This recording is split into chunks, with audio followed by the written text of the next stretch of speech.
Mayroon tayong guys konting problema mga loads dito sa sa nagpintura po ng ng bakal.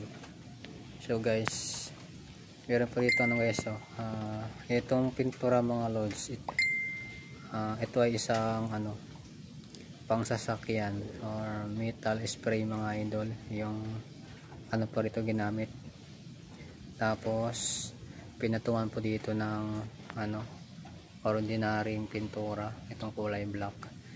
So sa makatuwid mga idol, sa po mga loads, sa katagalan po itong kulay black po mambabaklas po nito mga loads, kasi ito yung itong kulay silver na na pinintura mga idol, ito po ay isang madulas na pintura mga idol, kumpara po dito sa pintura na ordinary. Yan, mambabaklas po nito mga loads. Kaya ito ngayon guys, ayan guys, tingnan mo mga idol, sobrang lambot niya. Ayan di ba? Kasi mga loads, hindi po yan sa kakapitan ng pintura na ordinary itong bakal, dahil mayroon siyang pangsasakyan na pintura, ito po yung stainless na paint spray mga idol na gray. Paano po ito mga loads, sa paano po yan, pang sasakyan po nito mga idol, ginagamit itong na to. Pwede rin sa metal, pwede rin sa bahay gamitin. Pero kung ito ay ating pinturahan ng ordinary na pintura katulad nito, hindi po yan siya guys kakapit. Kaya ito guys mga idol, napakalambot mga idol, kasi ito kasi mga idol, po yan itong pintura ito ng mga loads, para po yan sa araw, ito araw ulan, hindi po yan siya matatanggal itong pintura ito mga idol. Yan, diba sa mga sasakyan mga idol, ito po yung pinipintura.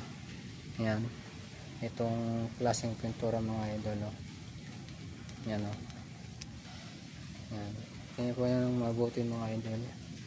Yan po ay silver mga idol. Yan po yung guys, in-spray lang ng mga idol, in-spray yan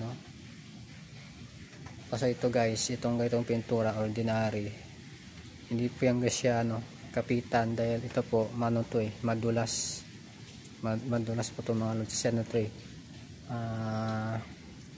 Semi-gloss to mga idol, semi-gloss. Tsaka talagang guys, madulas talaga ito mga idol, itong pinturang ito. Tingnan niyo po yung yung pintura sa mga sasakyan, madulas po yan, diba, na tapos makintab.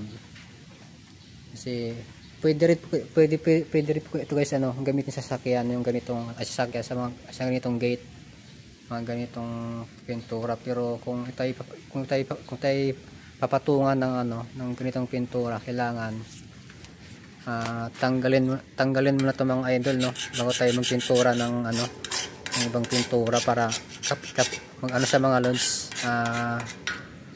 para kumapit po yung pintura dito mga idol, kasi ito guys, madulas. Yan, ito po yung guys, problema mga idol sa bahay, kapag ganito yung ihalo na pintura mga idol. Kapag hindi mo alam yung paano mong pintura, ganito nangyayari sa bahay, hindi yan sa abutan ng 3 taon, 4 na taon, mababaklas po yan mga loads, dahil to po nakalutang siya, isa nakakapit sa bakal, kasi ito yung dating pintura, madulas to kahit nga mabasa ng ulan yung kotse, di ba, hindi na kukupas, dumudulas yung basa ng ulan sa kotse. So ayan guys, yung ating tips mga loads, nagpipintura ang inyong Katambay TV mga idol. So yan guys, siyempre kapag miss ka na tayo mga loads, share lang natin guys, di ba, huwag natin itago, para balang araw mag-asawa rin tayo, diba? Yung mga di ba, kung wala kang trabaho, malay mo sa kabilang bahay mayroong paggawa, di marunong ka na magtrabaho, magaya nito. Yung boss ko, hindi na kailangan maghanap ng pintor kasi ako all around mga tol, all around yung skill, diba? Kahit nung pa karpentero, basta all around mga idol, basta kaya. So peace.